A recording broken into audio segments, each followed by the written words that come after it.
கர்த்தர் நல்லவர், அவருக்கே மகிமை உண்டாகட்டும். கூடி வந்திருக்கிற உங்கள் எல்லாரையும் ஆண்டவரும் இரட்சகருமாகிய இயேசு கிறிஸ்துவின் நாமத்தில் வாழ்த்துகிறேன், வரவேற்கிறேன். கர்த்தர் நம்மை ஆசீர்வதிப்பார்.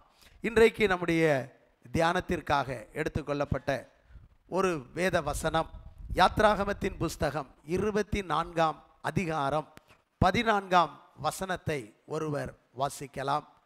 இன்னொருவர் சங்கீதம் 37:5 நம்முடைய வாக்குத்தத்த வசனத்தையும் வாசிக்கலாம். அவன் மூப்பரை நோக்கி, நாங்கள் உங்களிடத்தில் திரும்பி வருமட்டும்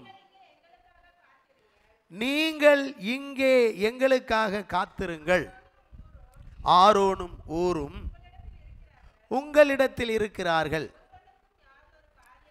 ஒருவனுக்கு யாதொரு காரியம் உண்டானால் அவன் அவர்களிடத்தில் போகலாம் என்றான். ஹல்லேலூயா, ஸ்தோத்திரம். உன் வழியை கர்த்தருக்கு ஒப்புவித்து அவர் மேல் நம்பிக்கையாயிரு, அவரே காரியத்தை வாய்க்க பண்ணுவார். ஹல்லேலூயா.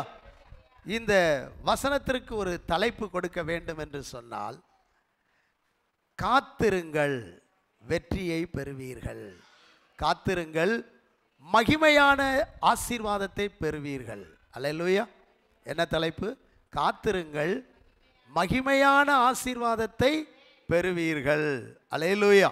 கர்த்தருடைய பரிசுத்த நாமத்திற்கு மகிமை உண்டாகட்டும். இங்கே நாம் இந்த வசனத்தை சிந்திக்கும் போது, மோசே சபையின் மூப்பர்கள் எல்லாரையும் நோக்கி சொல்றார். எப்போ சொல்றாரு, எந்த சூழ்நிலையில் சொல்லுகிறாரு அப்படின்னு சொன்னா, 40 நாட்கள் சீனாய் மலையில தேவனோடு கூட போய் உபவாசத்தில் இருக்க போகிறார். தேவனிடத்தில் மகிமையான கட்டளைகள், பிரமாணங்கள், நியமங்கள், கற்பனைகள், இந்த மக்களுக்கான மகிமையான திட்டங்கள், ஆரோனுக்கான ஊருக்கான எல்லா மக்களுக்கும் ஏதுவான ஒரு ஆசீர்வாதங்களை பெற்று அந்த மலையில் இருந்து கீழே இறங்கி வந்து உங்களுக்கு கொடுக்க போறார். அல்லேலூயா. நான் பெற்றுட்டு வர்ற வரைக்கும் நீங்கள் என்ன செய்யுங்க? காத்திருங்க. உங்கள் வழியெல்லாம் கர்த்தருக்கு ஒப்புவீங்க. நான் வர்ற வரைக்கும் வெயிட் பண்ணுங்க. எல்லாரும் பொறுமையாக இருங்க. ஏதாவது உங்களுக்கு ஒரு காரியம், பிரச்சனை ஏதாவது தேவைப்பட்டா நீங்கள் எங்கே போங்க? ஆரோன்கிட்ட போங்க, ஊருட்ட போங்க. இந்த 2 பேரையும் உங்களுக்கு பொறுப்பாக நியமிச்சிருக்கிறேன். நாங்கள் திரும்பி வரும் மட்டும் அப்படின்னு சொல்கிறார். அப்போ மோசேயும் யோசுவாவும் மேலே போகிறாங்க. யோசுவா ஒரு கால கட்டத்தில் ஒரு குறிப்பிட்ட எல்லையில் மட்டும் என்ன செஞ்சுக்கிறாரு? இருந்துக்கிறார். ஆனால் பொறுப்பாளராக இவங்க 2 பேரையும் நியமிக்கிறார். யாரெல்லாம்? ஆரோனையும் ஊரையும். அல்லேலூயா. ஏன் இந்த மோசே இந்த ஆரோனையும் ஊரையும் நியமிச்சாரு அப்படின்னு சொன்னார். இந்த சம்பவத்தில் இந்த 3 பேர் முக்கியமாக இருக்காங்க. யோசுவாவும் மோசையோட பக்கத்தில் போயிடுறார்.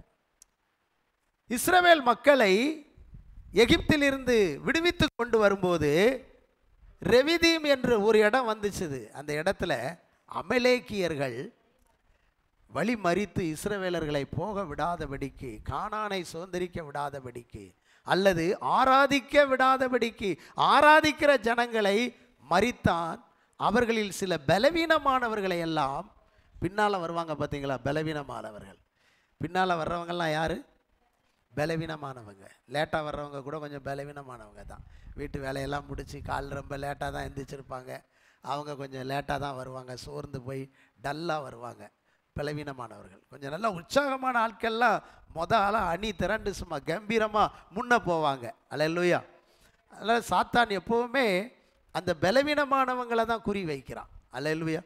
எப்போதுமே இந்த பலவீனமானவர்கள் வந்து பின்னால் தான் இருக்கிறாங்க. ஸ்கூலில் கூட மாப்பிள்ளை பெஞ்சி அப்படின்லாம் சொல்லுவாங்க, ரொம்ப சோர்வாக இருக்கிறவங்களை. அல்லேலூயா. சோதரி இயேசுவுக்கு 12 சீசர்கள் இருந்தால் கூட அந்த யூதாஸ் பேர் தான் லாஸ்ட்டு சொல்லியிருக்குது. அல்லேலூயா. அதனால் நீங்கள் யாரும் தப்பாக நினச்சிக்கிடாதீங்க. பைபிளில் அப்படிலாம் அந்த பின்னால் உள்ளவங்களுக்கு சில விளக்கங்கள்லாம் கொடுக்கிறது. ஆனால் நீங்கள் யாருமே அப்படி கிடையாது. நம்ம எல்லாருமே முன்னணியிலே நிற்கிறவர்கள். ஆமென், லூயா. வெற்றி பெறுகிறவர்கள் நம்ம தேவனுடைய யுத்த சேனை வீரர்கள். அப்போ அந்த ரெவிதீமிலே யுத்தம் நடந்துச்சு. இந்த அமலேக்கியரை விடக்கூடாது, இஸ்ரவேலரை மரிக்கிறார்களே, ஆராதிக்க ஜனங்களை மரிக்கிறார்களே, இவர்களை அழிக்க வேண்டும் என்று யுத்தம் நடந்துச்சு. அப்போ யுத்தத்தில் யோசுவா முன்னணியில் நின்று பயங்கரமாக யுத்தம் செய்கிறான். அமலேக்கியர்கள் வெட்டுண்டு போகிறார்கள். ஒரு காலகட்டத்தில் பார்த்தீங்கன்னு சொன்னால் அந்த அமலேக்கியர்கள் எல்லாம் இஸ்ரவேலரை மேற்கொள்கிறாங்க. இது என்ன அப்படின்னு சொல்லி பார்த்தா மாறி மாறி யுத்தம் நடக்குது. காரணம் என்னன்னா, அந்த மலையின் உச்சியில் மோசே தம்முடைய கையை அப்படியே உயர்த்தி வானத்துக்கு நேராக ஜெபம் பண்ணிக்கிட்டே இருக்கார். மோசே கை உயரும் போது யோசுவா கம்பீரமாக யுத்தம் பண்ணி அமலேக்கியரை வீழ்த்துறாரு. அந்த மோசையின் கரம் கொஞ்சம் தளர்ந்து போன உடனே, சோர்ந்த உடனே மோசே கையை கீழே போடுறாரு பார்த்தீங்களா? அப்போ அமலேக்கியர் எல்லாரும் எழும்பி வந்து இஸ்ரவேலர்களை துரத்துறாங்க. இதை ஆரோனும் ஊரும் என்ன செஞ்சாங்க? கண்டுபிடிச்சாங்க. ஐயோ, இவர் கையில் ஏதோ ஒரு விசேஷம் இருக்குதே, இவர் கையை உயர்த்தினா அற்புதம் நடக்கு, கையை கீழே போட்டால் தோல்வி வருது, உயர்த்தினா வெற்றி, தாழ்த்தினால் தோல்வி. அப்படியானால் ரெண்டு பேரும் மோசே பக்கத்தில் ஒரு கல்லை எடுத்து போட்டு அந்த கல் மேலே உட்காந்துட்டு மோசையின் கையை ஆரோன் வலது கையையும் இந்த ஊர் இடது கையும் பிடிச்சி அப்படியே தாங்கி பிடிச்சிக்கிட்டே இருக்காங்க. பிடித்தால் யுத்தம் பயங்கரமாக நடக்குது. சோத்ரம். எதிரிகள் பட்டு விழுந்துக்கிட்டே இருக்கிறாங்க. இவர்கள் தான் எதிரியை துரத்தி முன்ன போய்கிட்டே இருக்கிறாங்க. கிட்டத்தட்ட யோசுவாவை கொண்டு ஒரு மிக பிரமாண்டமான வெற்றியை கர்த்தர் அன்னைக்கு கொடுத்துட்டார். அல்லேலூயா. அன்னைக்கு தான் ஒரு பாட்டு பாடினாங்க, யெகோவா நிசி, யெகோவா நிசி, ஏற்றி பாடுவோம் எங்கள் கோடி வெற்றி கோடியே, ஹல்லேலூயா, எங்கள் கோடி வெற்றி கோடியே, ஹல்லேலூயா. அப்ப அன்னைக்கு வெற்றி கோடி ஏற்றுனாங்க. அன்னைக்கு ஆண்டவர் சொன்னாரு, தலைமுறை தோறும் யுத்தம் இந்த அமலேக்கோடு தொடரும், அமலேக்கை தேசத்தில் இராதபடி சர்வநாசம் பண்ணுவேன், சங்காரம் பண்ணுவேன் அப்படின்னு கர்த்தர் சவால் விட்டார். அல்லேலூயா. ஆராதிக்கிற பிள்ளைகளுக்கு விரோதமாக எந்த சக்தி எழும்பினாலும் அந்த சக்தியை கர்த்தர் அடக்குகிறார். அது எழும்பாதபடிக்கு முறிக்கிறார். அது எழும்பும் என்றால் அந்த ஜனத்தோடு யுத்தம் தொடரும் என்று கர்த்தர் வாக்கு பண்ணியிருக்கிறார். ஹல்லேலூயா. ஏனென்றால் நம்முடைய தேவன் சர்வ வல்லமை உள்ளவர். ஹல்லேலூயா. ஸ்தோத்திரம். இப்போ பார்த்தீங்கன்னு சொன்னா இவங்கெல்லாம் முக்கியமானவங்க. இப்போ இது 17ஆம் அதிகாரத்தில் நடந்த சம்பவம். யாத்ராகமத்தில் 19ஆம் அதிகாரம் 18 இருந்து 19 நீங்க பார்க்கும்போது 19, 20 பார்க்கும்போது சீனாய் மலைக்கு ஆண்டவர் போயிருக்கிறாரு. அல்லேலூயா. மோசே போயிருக்கிறாரு. சீனாய் மலைக்கு மோசே போயிருக்கிறாரு. அப்போ அங்க போகும்போது அவன் சொன்ன சில காரியங்கள் தான் என்ன அப்படின்னா, நாங்கள் உங்களிடத்தில் திரும்பி வரும் மட்டும் நீங்கள் இங்கே எங்களுக்காக காத்திருங்கள். நீங்கள் எல்லாரும் காத்திருங்க, வழியை ஒப்புவிச்சு வெயிட் பண்ணிக்கிட்டே இருங்க, காத்திருங்க. ஏன் காத்திருக்கணும் அப்படின்னு சொன்னால், மகிமையான ஒரு ஆசீர்வாதம் உங்களுக்கு என்ன செய்ய போகுது? வரப்போகுது. எத்தனை பேர் இந்த மாதம் காத்திருக்கிறீங்க? மகிமையான ஆசீர்வாதம் எனக்கு வரப்போகுது, என் குடும்பத்துக்கு வரப்போகுது, சபைக்கு வரப்போகுது, என்னுடைய வாழ்க்கையில், என்னுடைய அலுவலகத்தில், என்னுடைய பணியில் வரப்போகிறது என்று நம்புகிறீர்களோ? நீங்கள் எல்லாம் காத்திருங்கள். அல்லேலூயா. அப்போ இந்த இடத்திலே இந்த ஆரோனுக்கு பொறுப்பை கொடுத்தார், ஊருக்கு பொறுப்பை கொடுத்தார். ஏன்னா மோசே கையை இவங்க தாங்கி பிடிச்சதுனால மோசேயின் ஸ்தானத்தில் பொறுப்பாளர்களாக நியமிக்கப்பட்டவர்கள் யாரு? அவன் கரத்தை தாங்கி பிடித்தவர்களுக்கு பொறுப்பை கொடுக்கிறார். நீங்க தான்ப்பா 6 லட்சம் மக்களையும் பார்த்துக்கணும், 6 லட்சம் புருஷர்களையும் ஸ்திரீகளையும், 20 லட்சம் மக்களுடைய தேவைகள் எதுன்னா கரெக்டாக சரியாக அவங்கள நடத்துங்க, சரியாக அவங்களுக்கு ஆலோசனை கொடுங்க. உங்களை நம்பி நல்ல பொறுப்பை தந்துட்டு நான் போகிறேன், நீங்கள் காத்திருங்க, நான் வர்ற வரைக்கும் வெயிட் பண்ணுங்க, இந்த ஜனங்களை சிதற விட்டுறாதீங்க, உங்கள் பொறுப்புள்ளவர்களாக இருங்க அப்படின்னு சொல்லியிருக்கிறார். ஆண்டவராகிய இயேசுவும் இன்னைக்கு நமக்கு பொறுப்பை கொடுத்துட்டு போயிருக்கிறார். நம்மை உண்மை உள்ளவர் என்று நம்பி, ஹல்லேலூயா, இந்த தேசத்துக்கு உத்தரவாதம், ஜனங்களுக்கு உத்தரவாதம் உள்ளவர்களாக நம்மைத்தான் நம்பி பொறுப்பை கொடுத்து விட்டு போயிருக்கிறார். அந்த யோசுவாவை சற்று கொஞ்சம் பக்கத்தில் கூட்டு போயிட்டார் மோசே. ஹல்லேலூயா. ஆமென். அப்போ காத்திருக்க வேண்டிய விஷயங்கள் எவ்வளோ முக்கியமான காரியம் பாருங்க, எவ்வளோ ஒரு வல்லமையான காரியம். ஆமென். சோதரம். எதிர்பார்ப்போட காத்திருந்து வழியை ஒப்பு கொடுத்து ஜாக்கிரதையாக இருக்க வேண்டிய ஒரு காரியம் இவர்களுக்கு கொடுக்கப்பட்டிருக்கு. இவர்கள் இந்த காரியத்திலே இவர்கள் ஜாக்கிரதையாய் இருக்க வேண்டும். அதுதான் முக்கியம். வழியை ஒப்புவித்து அற்புதம் நடக்கிற வரைக்கும் கவனமாக இருக்கணும். இருந்தார்களா? இப்போ இவர்கள் மோசே இதை சொல்லிவிட்டு செல்லும் போது அவன் செல்லுகிறதை இந்த மக்கள் பார்க்கிறார்கள். ஒரு மகிமையின் சாட்சியாக அந்த சாட்சி ஒரு அற்புத காட்சியாகவும் இருக்கிறது. நீங்கள் வாசியுங்கள். அதே 24ஆம் அதிகாரம் 17ஆம் வசனம் வாசிங்க. மலையின் கொடுமுடியிலே கர்த்தருடைய மகிமையின் காட்சி இஸ்ரவேல் புத்தருடைய கண்களுக்கு பட்சிக்கிற அக்னியை போல இருந்தது. ஹல்லேலூயா.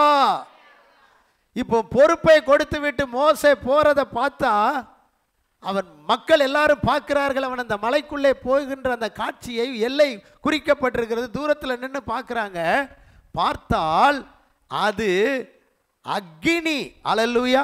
சோத்திர கர்த்தருடைய மகிமையின் காட்சி இஸ்ரவேல் புத்தருடைய கண்களுக்கு பட்சிக்கிற அக்னியை போல இருக்கிறது. அந்த அக்னி எப்படி இருக்கும்? பட்சித்து போடு, சாம்பலாக்கி போட்டுறது போல பவரா இருக்கு அந்த அக்னி. ஹல்லேலூயா. இதே அக்னியை தான் மோசே ஏற்கனவே கண்டான். 3ஆம் அதிகாரத்தில் 2ஆம் வசனம் யாத்ராகமத்தில். அந்த அக்னி ஜுவாலையை பார்த்தால் ஆச்சரியமா இருக்குது. முட்செடி உள்ளே இருக்கிறது, வெந்து போகல. இந்த அற்புத காட்சியை நான் பார்ப்பேன் என்று கிட்ட போகிறான். மோசே மோசே என்று கர்த்தர் அவனை அழைத்து அவனுக்கு ஒரு ஊழியத்தை கொடுக்கிறார். அப்படிப்பட்ட அனுபவத்துக்குள்ளே இப்பொழுது அந்த பச்சையான முட்செடியை போலவே இந்த மோசையையும் அந்த அக்னிக்குள்ள கூட்டு போறாரு. ஆனால் மக்கள் பார்த்தால் இந்த மோசைக்கு என்ன நடந்ததோ தெரியலையே, இவ்வளோ ஒரு அக்னி இருக்குதே, அவன் இதுக்குள்ள பிழைச்சிருக்கவே முடியாதுன்னு சொல்லக்கூடிய அளவுக்கு அந்த காட்சி மகிமையின் காட்சியா இருக்கிறது, அற்புத சாட்சியா இருக்கு. எப்படி கூட்டு போறாரு பாருங்க. அல்லேலூயா, அல்லேலூயா. ஒரு பெரிய திட்டத்தை இவனுக்கு கொடுப்பதற்கு, பெரிய ஊழியத்தை கொடுப்பதற்கு, இந்த மக்களுக்கான பெரிய ஆசீர்வாதங்களை கொடுப்பதற்கு இந்த தேவ மனிதனை சாதாரணமா கூட்டு போல கர்த்தர் எப்படி கூட்டு போறாரு? மகிமையா கூட்டு போறாரு. நம்முடைய தேவன் ஒருத்தரை கூட்டு போனா, எலியாவை கூட்டு போனாரு. எப்படி? அக்னி மயமான ரதத்துல கூட்டு போனார். நம்ம தேவன் ஒரு ஆளை தம்முடைய இடத்துக்கு கூட்டு போவார் அப்படின்னா, அல்லேலூயா. ஐஸ்வர்யமான எல்லாரும் மனுஷர்கள் கொண்டு அடக்கம் பண்ணாங்க. லாசருவை தேவதூதன் கூட்டிட்டு போனான், கொண்டு போனான். அல்லேலூயா. தம்முடைய பிள்ளைகளுக்கு ஒரு காரியத்தை கொடுத்து அனுப்பணும்னு சொன்னாலும், அல்லது தம்முடைய மகிமையின் ராஜ்யத்துக்குள்ள அவங்கள கூப்பிடனாலும், அவங்கள சொல்லி முடியாத மகிமையினாலே, ஆசீர்வாதத்தினாலே நிறைத்து தான் கர்த்தர் கூப்பிடுவார். இங்கே மோசையை சீனாய் மலைக்கு இந்த மக்களுக்கான திட்டத்தை நிறைவேற்ற, இந்த மக்களுக்கான ஆசீர்வாதத்தை கொடுப்பதற்கு, ஆரோனுக்கான ஊருக்கான ஆசீர்வாதங்களை எல்லாம் கொடுப்பதற்கு தேவன் அவரை அழைத்து கொண்டு போகிறார் அங்கே. அல்லேலூயா. அந்த காட்சி ஆச்சரியமா இருக்குது. இஸ்ரவேல் மக்கள் எவ்வளவு இந்த காட்சியை குறித்து எவ்வளவு சந்தோஷப்பட்டிருக்கணும். நிச்சயமா அவங்க என்ன செஞ்சிருப்பாங்க? சந்தோஷப்பட்டிருப்பாங்க. அல்லேலூயா, சோதரம். அப்போ இவர்கள் காத்திருந்தார்களா? நீங்க பார்த்தீங்கன்னு சொன்னா 24ஆம் அதிகாரத்தில் சொல்லிட்டு அங்க தேவ சமூகத்துக்கு போயிட்டாங்க. 31ஆம் அதிகாரம் வரைக்கும், யாத்ராம 24 31ஆம் அதிகாரம் வரைக்கும் அவன் எங்க இருக்கிறான் அப்படின்னு சொன்னா, தேவனுடைய பிரசன்னத்திலேயே இருக்கிறான். தேவனுடைய பிரசன்னத்தில் இருக்கிறதுனால இந்த மக்கள் எல்லாம் ஆண்டவர் மேல அன்பு வைத்திருக்கிறதினால், பாசம் வைத்திருக்கிறதினால், ஆரோனும் ஊரும் மோசைக்கு கீழ்ப்படிந்து, ஆண்டவருக்கும் கீழ்ப்படிந்து அன்பு செலுத்தி கொண்டே இருக்கிறபடியினால், அல்லேலூயா, இந்த மக்களுடைய பொறுமையை, இந்த மக்கள் காத்திருப்பெல்லாம் பார்த்த தெய்வம் இந்த மக்களுக்கான அநேக திட்டங்களை, ஆசீர்வாதங்களை பரத்திலே அல்லது சீனாய் மலையிலே ஆயத்தம் பண்ணுகிறார்.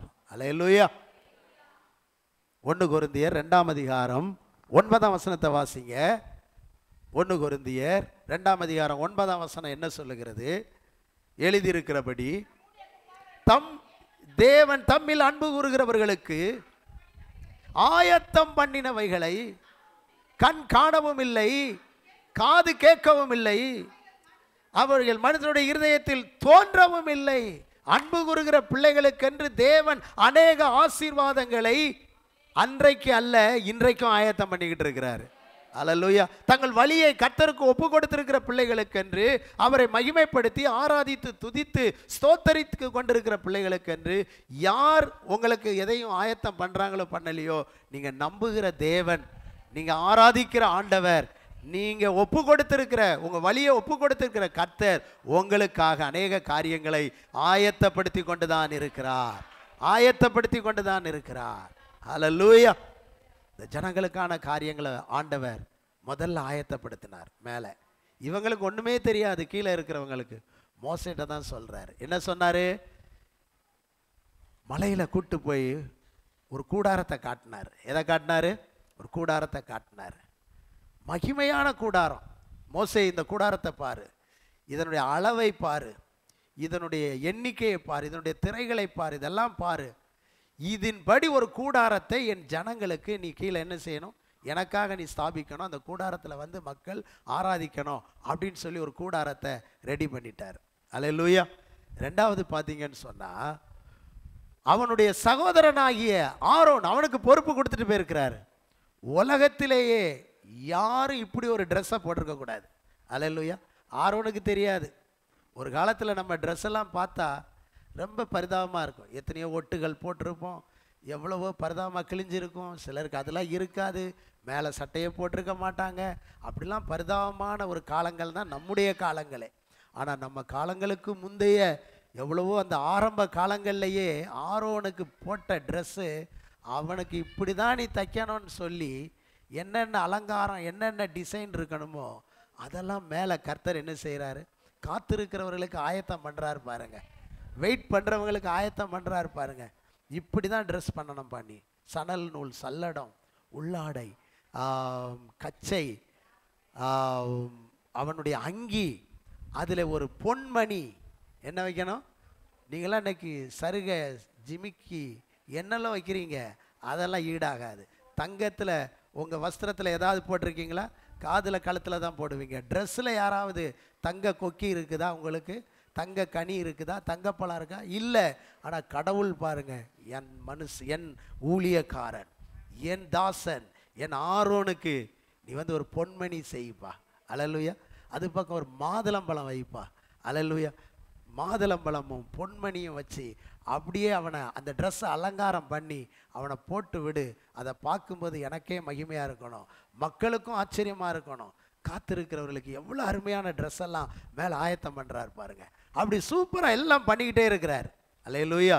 அடுத்தபடியாக நீங்கள் பார்த்தீங்கன்னா, ஊர் பார்த்தீங்களா, அவனை ஆண்டவர் மறக்கலை. 31ஆம் அதிகாரத்தில் நீங்கள் பார்த்தீங்கன்னு சொன்னால், அந்த ஊர் பெசலேயேலின் குமாரன், ஊரின் மகனாகிய பெசலேயேலின் குமாரனை நீ தெரிந்து கொள்ளு, அவனை ஞானத்தின் ஆவியினால் விவேகத்தின் ஆவியினால் நிரப்பியிருக்கிற அவன் இந்த கூடாரத்துக்குள்ள டிசைன், அல்லேலூயா, ஒவ்வொன்றையும் டிசைன் பண்ணுவதில், வடிவமைப்பதில் அவன் தான் திறமை உள்ளவன். அவனை நான் ஆவியில் நிரப்புவேன், அவனுக்கு இந்த பொறுப்பை கொடு அப்படின்னு சொல்லி இதையெல்லாம் எங்க கொடுக்குறாரு? சீனாய் மலையில கொடுக்குறாரு. இந்த வேலையை வாங்கக்கூடிய ஊருக்கு தெரியாது, இந்த ட்ரெஸ்ஸை போடக்கூடிய ஆரோனுக்கு தெரியாது, இந்த கூடாரம் இங்கே வந்து கட்ட போகிறது மக்களுக்கு தெரியாது. இதையெல்லாம் இந்த மக்கள் பின்பற்றக்கூடிய 10 கற்பனை, 613-16 பிரமாணங்கள் எதுவுமே தெரியாது. எல்லாத்தையும் வாங்க மோசே போய்கிட்டே இருக்கிறான். அல்லேலூயா. இன்னைக்கு கூட உங்களுக்கு கிடைக்க போகிற ஆசீர்வாதம் என்னன்னு உங்களுக்கு தெரியாது இந்த மாதம். ஆனால் நீங்கள் ஜெபம் பண்ணிக்கிட்டே இருக்கிறீங்க. உங்கள் ஜெபத்தை கேட்டு உங்கள் எதிர்பார்ப்பை பார்த்து கர்த்தர் மேலே டிசைன் பண்ணுறாரு. வரப்போகிற வருஷத்துக்கு என்னெல்லாம் கொடுக்கலாம், என்ன பண்ணலாம், எதெல்லாம் ரெடி பண்ணலாம் அப்படின்னு சொல்லி கர்த்தர் அழகாக டிசைன் பண்ணிக்கிட்டே இருக்கார். வழியை கர்த்தருக்கு ஒப்புத்திட்டீங்க, காத்திருக்கிறீங்க. அல்லேலூயா. இஸ்ரவேல் மக்களை போல, ஆரோனை போல, அல்லேலூயா, ஊரை போல நீங்க காத்திருக்கிறீங்க. உங்க காத்திருப்பு எப்படிப்பட்டதாக இருக்க வேண்டும் என்பதுதான் இப்பொழுது கேள்வியா இருக்கிறது. அல்லேலூயா. இப்பொழுது கேள்வியா இருக்கிறது. இப்பொழுது சரியான செய்திக்குள்ளே நாம் வருகிறோம். இவர்கள் காத்திருந்தார்கள், பொறுத்திருந்தார்கள், நன்றாகத்தான் இருந்தார்கள். இந்த 2 பேருக்கும் கொடுக்கப்பட்ட பொறுப்பு நல்ல பொறுப்பாகத்தான் இருந்தது. 6 லட்சம் பேரையும் அற்புதமாகத்தான் நடத்தி கொண்டிருந்தார்கள். அல்லேலூயா. வாழ்க்கையில் எப்போதான் புயல் வரும்னு தெரியாது. நல்லா இருந்த பிரதர் ஐசியூக்கு போயிருக்கிறார் பாருங்க. நமக்கு கூட தெரியலை எப்பொழுது இந்த பிரச்சனை வரும் அப்படின்னு நமக்கு தெரிய மாட்டேங்குது. இப்போ நடந்தது என்னன்னு சொன்னா வாசியுங்கள் 32ஆம் அதிகாரம் 1ஆம் வசனத்தை. மோசே மலையிலிருந்து இறங்கி வர தாமதிக்கிறதை ஜனங்கள் கண்டபோது அவர்கள் ஆரோனிடத்தில் ஒருத்தராய் அல்ல 2 பேராய் அல்ல ஒரு கூட்டமாய் கூடி, ஒரு டீமாக, ஒரு குரூப்பிசம் அப்படியே போய் கூட்டம் கூடி அவனை நோக்கி,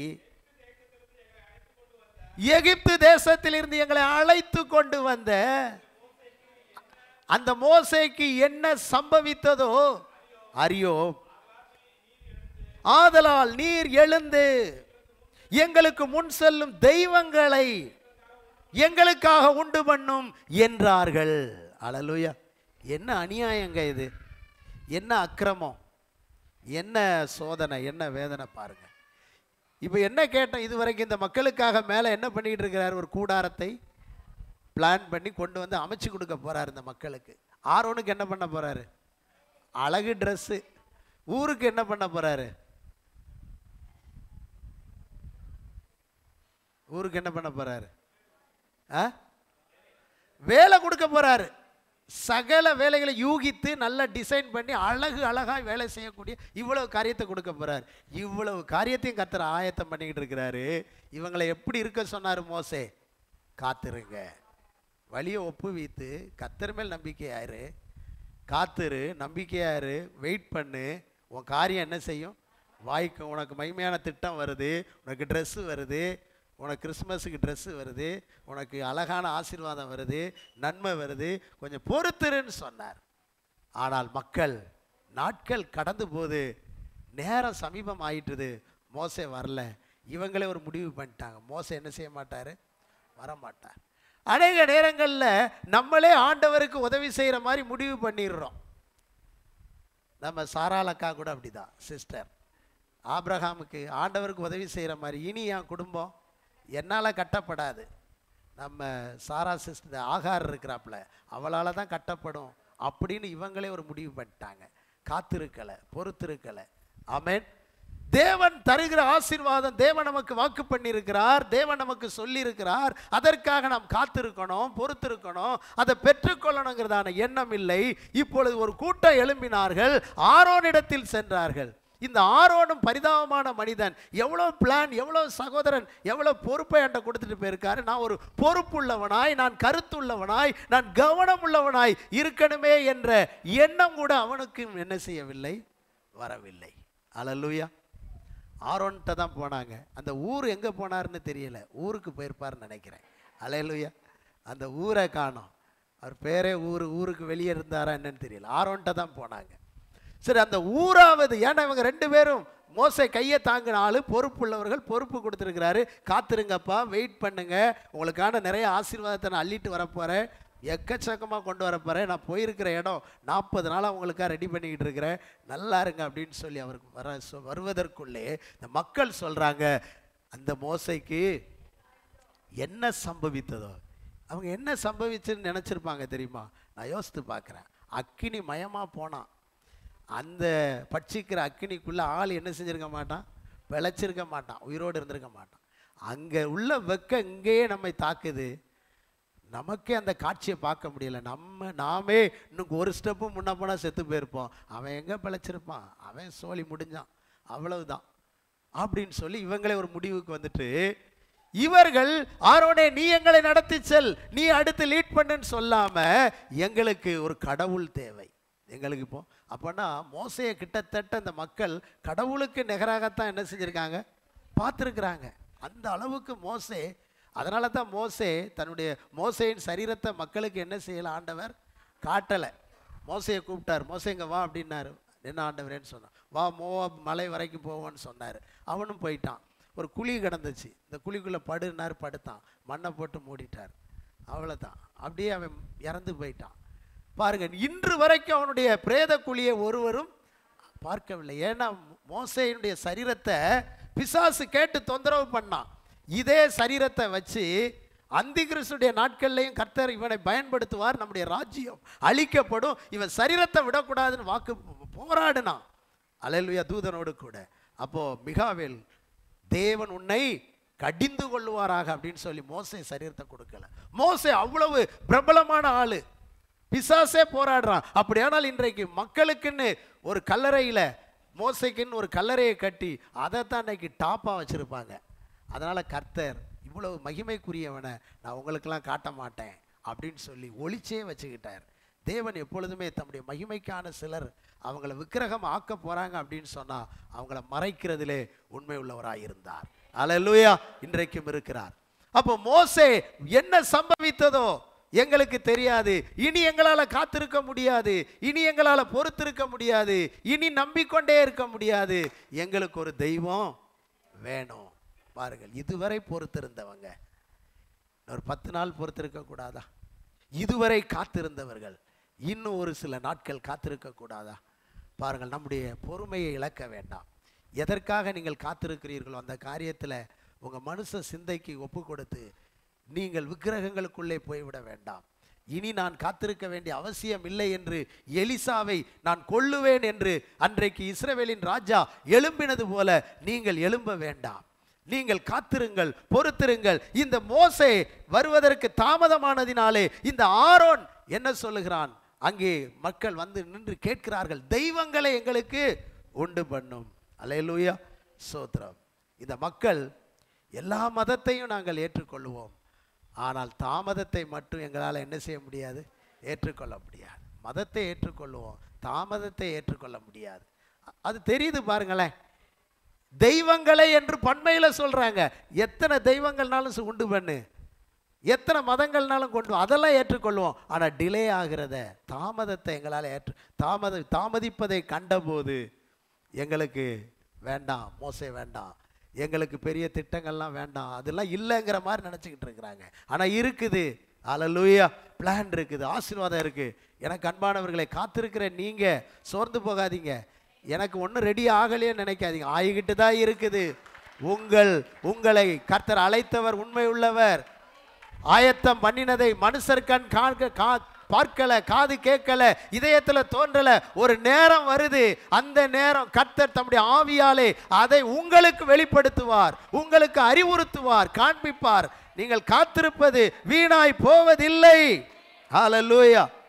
அப்போ கொஞ்ச நேரம் காத்திருக்கணும். ஆரோன் என்ன சொன்னாரு? உங்கள் கைகளில் கால்களில் 2ஆம் வசனம் வாசிங்க. அதற்கு ஆரோன், உங்கள் மனைவிகள் குமாரர் குமாரத்தினுடைய காதுகளில் இருக்கிற பொன்னணிகளை கலற்றி என்னிடத்தில் கொண்டு வாருங்கள் என்றார். போதும், எல்லாம் கழட்டி கொடுத்தாங்க. கையாலாகாதவனாக மாறின ஆரோன். இந்த இடத்துல ஆரோன் பேசவே இல்லை பாருங்க. எனக்கு ஆச்சரியமா இருக்கு. எப்பா, இப்படிலாம் நம்ம பண்ணக்கூடாது, நம்முடைய தேவன் பட்சிக்கிற அக்கினி, பார்த்தீங்களா, நீங்கள் கொஞ்சம் பொறுத்துருங்க அப்படின்னு சொல்ல கூட அவனால் என்ன செய்யலை, முடியலை. மக்கள் கூட்டம் கூடி கேட்ட உடனே அவன் விக்கிரகத்தை செய்ய ரெடி ஆயிட்டான். சரி, பொன்னணிகள் எல்லாம் கொண்டு வாங்க, கழட்டி கொண்டு வாங்கன்னு சொல்லி. அல்லேலூயா. கிருபையில வளர்ந்த பிள்ளைகள், ரட்சிப்புல வளர்ந்தவங்க, மாம்சத்தில் ஒருத்தர் வந்து யாராவது உங்கள் வீட்டில் பேசுனா, ஆவியில் வளர்ந்தவங்க கொஞ்சம் ஆலோசனை சொல்லணும். வெயிட் பண்ணுமா, இதெல்லாம் நல்ல காரியம் இல்லை, இது கர்த்தருக்கு பிடிக்காது, இதுதான் கர்த்தருக்கு பிடிக்கிறது அப்படின்னு நம்ம சொல்லணும். உடனடியாகவே நாம் அந்த அவர்களுடைய விருப்பத்துக்கு நம்ம போகிறோம் அப்படின்னு சொன்னால் நம்ம வழியை விட்டுட்டு அடுத்த லெவலுக்குள்ள என்ன செஞ்சிடறோம், போயிடும். இந்த மோசே காரியத்தை அறிந்த ஆரோன் ஆலோசனை கொடுத்திருக்கலாம், புத்தி சொல்லியிருக்கலாம், இது செய்யக்கூடாது, நீங்க பொறுத்துருங்க, இதுவரை காத்திருந்துட்டீங்க, உங்களுக்கு ஒரு நல்ல பிளானோட வரப்போறாரு, நம்மளுக்கெல்லாம் ஒரு ஆசீர்வாதத்தை வாங்கிட்டு தான் மோசே வருவாரு, சும்மா வரமாட்டாரு, அதுக்குள்ள எதையாவது ஒன்று பண்ணிடாதீங்க அப்படின்னு இவர் சொல்லியிருக்கலாம். ஆனால் இங்கே சொல்லவில்லை. ஒருவேளை இந்த ஊராவது சொல்லியிருக்கலாம். அவர் எந்த ஊருக்கு போனார்னு தெரியல, அவரும் அங்கே இல்லை. என்ன நடந்தது பாருங்க. அவன் டைரக்டாவே சொல்றான், நீங்க கேட்டதை அப்படியே நான் உங்களுக்கு செய்து தர்றேன். இவன் வந்து மக்கள் பட்சத்தில் இருக்கிற ஊழியர், மோசேயோ தேவன் பட்சத்தில் இருக்கிறவர். எப்பவுமே நம்ம மக்கள் பட்சத்தில் அல்லது இருந்து விடக்கூடாது. அவிசுவாசத்தை, அவநம்பிக்கையை, அதைரியம் சொல்லுகிறவர்கள் நடுவிலே அவர்களுக்கு ஏற்ற மாதிரிலாம் சரி அப்படி கூட செஞ்சுக்கிடுவோம் அப்படின்லாம் நம்ம என்ன செய்யக்கூடாது, சொல்லக்கூடாது, இணங்கி போகக்கூடாது. எப்பொழுதுமே தேவ சித்தத்தை, தேவனுடைய ஆசீர்வாதத்தை பெறுவதற்கு நாம் என்ன செய்யணும், ஆயத்தமாய் இருக்க வேண்டும். அல்லேலூயா. அப்ப இந்த இடத்துல நான் என்ன நினைக்கிறேன் என்று சொன்னால், இந்த ஆரோனும் ஊரும் ஒருமித்து அந்த இடத்துல இருந்து அந்த 2 பேருக்கும் ஒரு அந்த கூடி வந்த மக்களுக்கு ஆலோசனை என்ன செஞ்சிருக்கலாம், சொல்லியிருக்கலாம். எப்போ 2 பேர் பிரிகிறாங்களோ அப்பதான் பிரச்சனை வருது. அல்லேலூயா. ஆரோனும் ஊரும் ஒரு போல கையை தாங்கினாங்க, வெற்றி கிடைச்சது. இப்போ இவ்வளோ பேர் வந்து கேட்குற இடத்துல இந்த ஆரோனும் ஊரும் அங்கே இருந்துக்கிட்டு 2 பேருமே ஒரு மனமாக சொல்லியிருக்கலாம், இது வேண்டாம் அப்படின்னு சொல்லியிருக்கலாம். அந்த இடத்துல ஒருத்தர் இல்லை பாருங்க, இல்லாததுனால இவனுக்கு என்ன செய்ய, 2 பேர் இருந்தால் ஒருத்தருக்கு ஒருத்தர் ஆலோசனை சொல்லுவாங்க, 2 பேர் இருந்தால் ஐக்கியம் இருக்கும், வெற்றி இருக்கும். இன்னைக்கு கணவனும் மனைவியும் இல்லைன்னா அந்த குடும்பத்தை பிசாசு உள்ளே போயிடுவோம். அல்லேலூயா. கணவன் மனைவிக்குள்ள ஒரு மனம் இல்லை, கணவன் மனைவிக்குள்ள பிளவு வந்துட்டுன்னு சொன்னால் அங்கே பிரச்சனை வர்றதுக்கு வாய்ப்புகள் அதிகமாக இருக்கிறது. நண்பர்கள் ஒற்றுமையா இல்லை என்றால், சபை ஒற்றுமையா இல்லை என்றால், ஐக்கியம் ஒற்றுமையா இல்லை என்றால் அங்கே சில விக்கிரகங்கள் உருவாகுவதற்கும், அங்கே சில காத்திருப்புக்கு விரோதமான காரியமும் நம்பிக்கைக்கு விரோதமான காரியமும் ஏற்படுவதற்கு வாய்ப்புகள் அதிகமாக இருக்கிறது. அல்லேலூயா. 2 பேரும் ஒரு மனதோடு இருந்து பொறுப்பை 2 பேருக்கு தான் கொடுத்துட்டு போனார். 2 பேருமா சேர்ந்து இல்லைங்க, காத்திருங்க, வெயிட் பண்ணுங்க, பொறுத்துருங்க அப்படின்னு சொல்லியிருப்பார் என்று சொன்னால் வெற்றி கிடைத்திருக்கும். ஆனால் ஒருத்தரை இல்லை, ஒருத்தர் மட்டும் அங்கே இருக்கிறாரு. ஒருவருக்கு சரியான டிசிஷன் எடுக்க தெரியலை. கேட்ட உடனேயே, ஏன்னா மக்கள் மோசே சொல்லிட்டு போனார், ஏதாவது உங்களுக்கு ஒரு காரியம் இருந்தால் நீங்கள் ஆரோன்ட்ட போங்க, ஊருட்ட போங்கன்னு சொன்னார். அதனால் இவங்களுக்கு என்ன காரியம், ரொம்ப பக்தி உள்ளவங்க மாதிரி, ஆண்டவருக்கு கீழ்ப்படியாத மக்கள், கோபமுற்ற மக்கள், கடவுள் பக்தியில் ரொம்ப சிறந்த மாதிரி எங்களுக்கு கடவுளை உண்டாக்குன்னு கேட்குறாங்க. இதை மோசே ஆரோன் கொஞ்சம் யோசிச்சிருக்கண்டாமா, எப்பா நமக்கு ஒரு கடவுள் இருக்கிறார், பொறுங்க, வெயிட் பண்ணுங்க அப்படின்னு சொல்லி. இந்த இடத்துல எத்தனை பேர் நீங்கள் ஆரோனாக இருக்கிறீங்க? எத்தனை பேர் நீங்கள் உங்கள் வாழ்க்கையில் காத்திருக்கிற காரியத்தில் ஆரோனாக மாறி இருக்கிறீங்க? தேவ சித்தத்தை விட்டு உலக சித்தத்தை செய்வதற்கு, அல்லது தேவ திட்டத்தை விட்டு மனிதர்கள் திட்டத்துக்குள்ளே போவதற்கு, அல்லது தேவனுடைய மகிமையான ஆசீர்வாதங்களை பெற்றுக்கொள்வதற்கு முன்னால சில போராட்டங்களையும் பிரச்சனைகளையும் சந்திப்பதற்கு நீங்க போயிடாதீங்க. அல்லேலூயா. ஆரோனாக இருக்கக்கூடாது. இப்பொழுது நடந்தது என்னவென்றால், விக்கிரகத்தை, அந்த சம்பவம் நமக்கு தெரியும், விக்கிரகத்தை உண்டாக்கிட்டான் ஆரோன். உண்டாக்கி விட்டு ஆண்டவருக்கு பண்டிகைன்னு ஒரு டேட்டை போட்டாரு, பலிபீடத்தையும் கட்டிட்டாரு, டேட்டையும் சொல்லி வான வேடிக்கை, குத்தாட்டம், குயிலாட்டம் எல்லாத்தையும் ரெடி பண்ணிட்டார். ரெடி பண்ணி இங்கே நடந்துக்கிட்டு இருக்குது. கர்த்தர் பார்த்தார். அல்லேலூயா. கர்த்தர் பார்த்தார். உன் ஜனங்கள் தங்களை கெடுத்து கொண்டார்கள். எவ்வளவு ஆசீர்வாதத்தை நான் உனக்கு கையில தந்திருக்கிறேன், எவ்வளவு திட்டங்களை கொடுத்திருக்கிறேன், எவ்வளவு மகிமையை அவங்களுக்கு கொடுத்திருக்கிறேன், அவர்கள் தங்களை கெடுத்து கொண்டார்கள். அல்லேலூயா. சோத்ரம். நீ சீக்கிரமாய் இறங்கி போ. நீ எப்படி போ? சீக்கிரமா போ, சீக்கிரமா போ, சீக்கிரமா போ. அந்த 40 நாள் நிறைவேற்றி முடிக்கிற அந்த நாட்கள் எல்லாத்தையும் வாங்கிட்டு வரும்போது, மோசே எல்லாத்தையும் வாங்கிட்டான். தேவன் எழுதி கொடுத்த பலகை என்ன செஞ்சாச்சு? வாங்கிட்டார். அல்லேலூயா. வாங்கி வந்தா மோசே கூட அப்படியே யோசுவா வர்றாரு. என்னப்பா ஒரு சத்தம் கேட்குது பாளையத்தில். யோசுவா சொல்றாரு, இது ஜெயதொனியாகிய சத்தமும் அல்ல, அபஜயதொனியாகிய சத்தமும் அல்ல, இது வெற்றி தொனியும் அல்ல, தோல்வியின் தொனியும் அல்ல, ஏதோ ஒரு இரைச்சல் கேட்கிறது. அல்லேலூயா. கர்த்தரை ஆராதிக்காத இரைச்சல் எல்லாம் அது வெற்றி இரைச்சலும் இல்லை, தோல்வி இரைச்சலும் இல்லை, அது விக்கிரகத்தின் இரைச்சல், அது பொல்லாத சத்துருக்களின் இரைச்சலாகத்தான் இருக்கிறது. அல்லேலூயா. அப்ப பிரியமானவர்களே, ஆரோன் இறங்கி வந்தவன் இந்த நிகழ்ச்சியை பார்த்த பொழுது கையில் இருந்த உடன்படிக்கை, அந்த பலகையை, கற்பலகையை அவன் என்ன செய்தான்? கோபம் கொண்டு அப்படியே அந்த விக்கிரகத்தின் மேலே எரிந்தான். அந்த கற்பலகை என்ன செஞ்சது? துண்டு துண்டாக உடைந்து போய்விட்டது. எவ்வளவு பிளஸிங், ஆசீர்வாதமாக 40 வருஷம் வாங்கிட்டு வந்த அப்பலகையை உடைத்து போட்டான். பலகை என்ன செஞ்சுட்டு? உடைஞ்சிட்டு. ஆனால் கற்பனை உடையவில்லை, அப்பலகை தான் உடைஞ்சிச்சு. பலகை தான் உடஞ்சிச்சு, கற்பனை என்ன செய்யலை. கற்பனை எழுதுனது தான், அது அப்படி 10 இருக்குது. ஆனால் எழுதுன இந்த பலகை தான் என்ன செஞ்சுட்டு உடஞ்சி போச்சு. ஆனால் கற்பனை அப்படியே இருக்குது. அது தேவன் மனசில் உள்ளது, அது மோசே மனசுக்கும் வந்தது, மனசில் இருக்குது. எழுதப்பட்ட பலகை உடைந்தால் கூட கற்பனை அப்படியே இருக்குது. நடந்தது என்ன பாருங்க, கொஞ்ச நேரம் காத்திருக்காம ஆசீர்வாதத்தை பெற வேண்டிய அந்த கடைசி நேரம் வரைக்கும் பொறுத்திருக்காததினால் என்ன நடந்தது என்றால் தேவ கோபம் அங்கே பற்றி எரிந்தது. ஆசீர்வாதத்தை பெற வேண்டிய மக்கள் மத்தியிலே பல போராட்டங்கள், பிரச்சனைகள், ஜனங்கள் அழிக்கப்பட்டார்கள். அநேக நாட்கள் களைத்து போனார்கள். இன்னும் அவர்கள் பல வேதனைக்குள்ளும் பாடுகளுக்குள்ளும் போராட்டங்களுக்குள்ளும் மக்கள் கடந்து போனார்கள். தேவனுக்கான திட்டங்கள், இந்த மக்களுக்கான காரியங்கள் இவர்களுக்கு கொடுக்கப்படுவதற்கு ஆசீர்வாதங்களை எல்லாம் தகர்த்து போட்டாங்க. மகிமையான ஆசீர்வாதங்களை அவங்க மத்தியில் என்ன செய்ய முடியலை, ஸ்தாபிக்க முடியலை. கூடாரத்தை என்ன செய்ய முடியலை, கூடாரத்தை ஸ்தாபிக்க முடியலை. ஆரோனுக்கான அங்கியை கொடுக்க முடியலை, பெசலேலுக்கான ஊழியத்தை கொடுக்க முடியலை.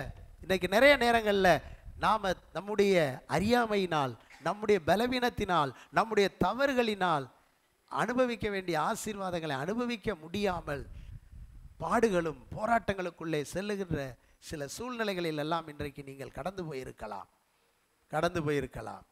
ஆனால் மறுபடியும் ஆண்டவர் இந்த மக்கள் மேல் இரக்கத்தை காண்பித்தார். அல்லேலூயா. மறுபடியும் இவர்கள் மேல் இரக்கத்தை காண்பித்தார். 40 நாளிலே அந்த திட்டங்கள் எல்லாம் நிறைவேறி ஆசீர்வதிக்கப்பட வேண்டிய ஒரு சூழ்நிலைக்குள்ளே போயிருக்க வேண்டும். ஆனால் போகாமல் இருந்து விட்டார்கள். மறுபடியும் கர்த்தர் மோசேயை கூப்பிட்டார். 34:1 வாசிங்க.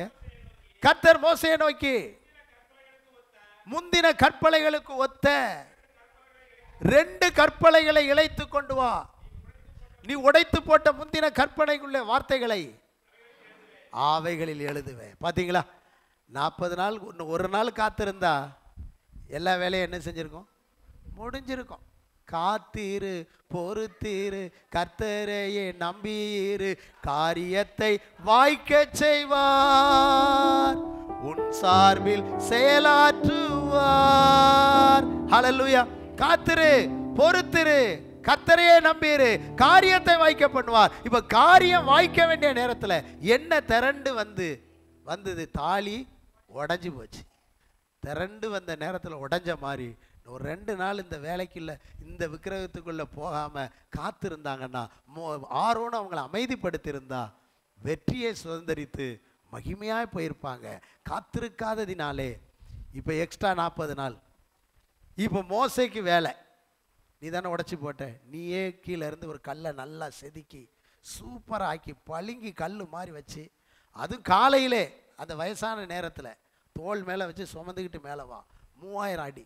இந்த மக்களால் பாருங்கள், இந்த ஆரோனால் பாருங்கள், பொறுப்பு கொடுத்தவன் சரியாக இல்லாதனால இவனுக்கு மேலும் வேலைப்பழு.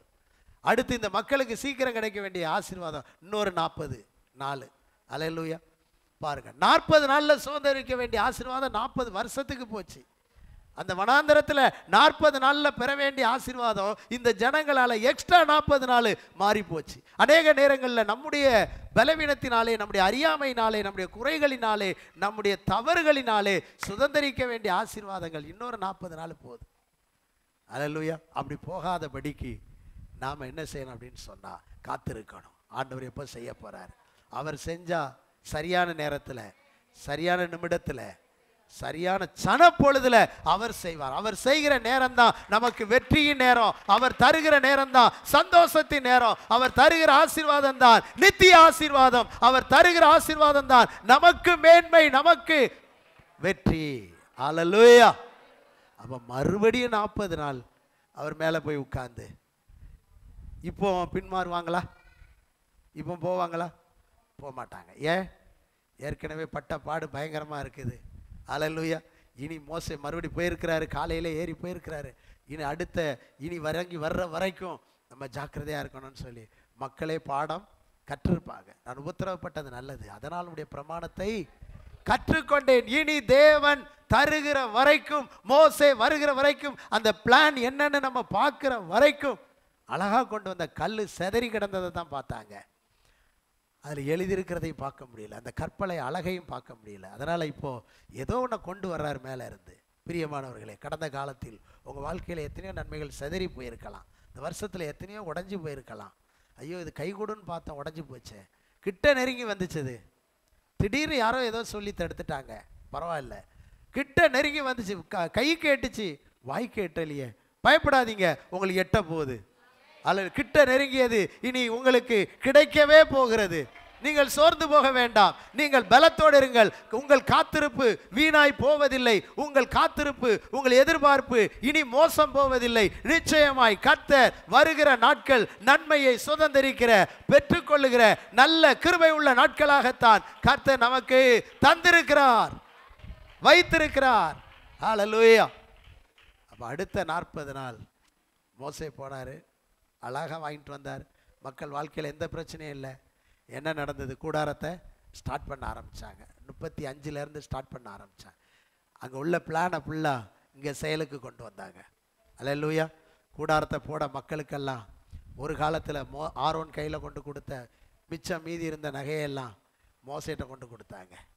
மோசே மகிமையான கூடாரங்கள், பொன் கொக்கிகள், வெள்ளி கொக்கிகள் எல்லாம் பண்ணணுமோ ஆசரிப்பு கூடாரத்தில் அழகழகாக பண்ணார், ரெடி பண்ணார். மகிமையின் கூடாரமாக ஆயிட்டுது. சோத்திரம். ஆரோனுக்கு ட்ரெஸ் போட்டாச்சு. பெசலேயேல் போய் எல்லா வேலையும் செஞ்சிட்டான். காரியங்கள் அழகாக முடிஞ்சிட்டது. 40ஆம் வசனத்தில் பார்த்தீங்கன்னு சொன்னால், கர்த்தர் சொன்னபடியே மோசே செய்தான், கர்த்தர் சொன்னபடியே மோசே செய்தான், கர்த்தர் சொன்னபடியே அப்படியே வந்துக்கிட்டே இருக்கும். கடைசியில் நீங்கள் பார்த்தீங்கன்னு சொன்னால் கூடாரத்தின் வேலையை எல்லாம் முடிச்சாச்சு. மோசையால் கூட அந்த கூடாரத்துக்குள்ளே நுழைய முடியாத அளவுக்கு அந்த கூடாரத்தை ஒரு மகிமையின் பிரசன்னம் அளவில்லாமல் முடிச்சு மக்கள் சந்தோஷப்பட்டாங்க. ஐயையோ, இவ்வளோ பெரிய ஆசீர்வாதத்தை, இவ்வளோ பெரிய மகிமையை, இவ்வளோ கம்பீரமான கூடாரத்தை கர்த்தர் எங்களுக்காக வச்சிருந்தாரே. எங்களுடைய முற்பிதாக்கள் தவறி போனாங்களே, காத்திருக்காமல் விலகி போனாங்களே, அநியாயமாய் மரித்து போனார்களே, அநியாயமாய் கெட்டு போனார்களே, ஐயோ அப்படின்னு அவங்க ஆதங்கப்பட்டிருப்பார்கள். ஆனால் எதிர்பார்த்த அந்த சந்தோஷம் வந்தபோதோ இவர்களுக்கு மாபெரும் மகிழ்ச்சி. எனவே அன்பான சகோதர சகோதரிகளே, நல்லா நான் விசுவாசிக்கிறேன், நல்லா நம்புகிறேன். இத்தனை வருஷ காலமாய் காத்திருந்து ஜெபித்த ஜெபங்களுக்கெல்லாம் வரப்போகிற வருஷம் உங்கள் துக்கம் சந்தோஷமாய் மாறும். உங்கள் துக்க நாட்கள் முடிந்து போகும். இனி உங்கள் சஞ்சலமும் தவிர்ப்பு ஓடி போகும். இனி சந்தோஷமும் மகிழ்ச்சியும் உங்க தலைமையில இருக்கும். இனி உங்க கண் பார்க்க போகுது. இவ்வளவு பெரிய ஆசீர்வாதத்தை தான் கர்த்தர் எனக்கு ஆயத்தம் பண்ணி வைத்திருந்தாரா? இவ்வளவு பெரிய நன்மையை தான் என் பிள்ளைக்கு வைத்திருந்தாரா? இவ்வளவு பெரிய வெற்றியை தான் என் கணவனுக்கு வைத்திருந்தாரா? இது எங்களுக்கு சொந்தமானது தானா? இதுதான் எங்களுக்கு மேன்மையா? இப்படிப்பட்ட மேன்மைக்கு நன்றி நன்றி என்று சொல்லவும் அனுபவிக்கும் கூடிய நேரத்தை கர்த்தர் உங்களுக்கு கொண்டு வந்துட்டாரு. இனி நீங்க தோல்வியில் இருக்க போவதில்லை. கர்த்தர் உங்களுக்காக ஆயத்தம் பண்ணினதை உங்களுக்காகவே தருவார். அதை தடுக்க, அதை எடுக்க, அதை கெடுக்க உங்க பெற்றோராலும் முடியாது, உங்க நண்பர்களாலும் முடியாது, சாத்தானாலும் சத்துருவாலும் முடியவே முடியாது. காத்திரு, பொறுத்திரு, கர்த்தரையே நம்பியிரு, அவரே காரியத்தை வாய்க்க பண்ணுவார். ஒரு மகிமையின் கூடாரம் இஸ்ரவேலருக்கு கிடைத்தது போல ஒரு மகிமையான ஆசீர்வாதம் உனக்கும் கிடைக்கும். ஒரு மகிமையான வஸ்திரம் ஆரோனுக்கு கிடைத்தது போல உனக்கும் கிடைக்கும். அந்த ஊரின் மகனாகிய பெசலேயேலுக்கு ஒரு நல்ல ஊழியத்தை, பொறுப்பை கொடுத்தது போல கர்த்தர் உங்களுக்கும் கொடுத்து உங்களையும் மேன்மைப்படுத்த இந்த நாளில் வல்லவராயிருக்கிறார். கர்த்தர் தாமே உங்களை ஆசீர்வதித்து பெருக பண்ணுவாராக.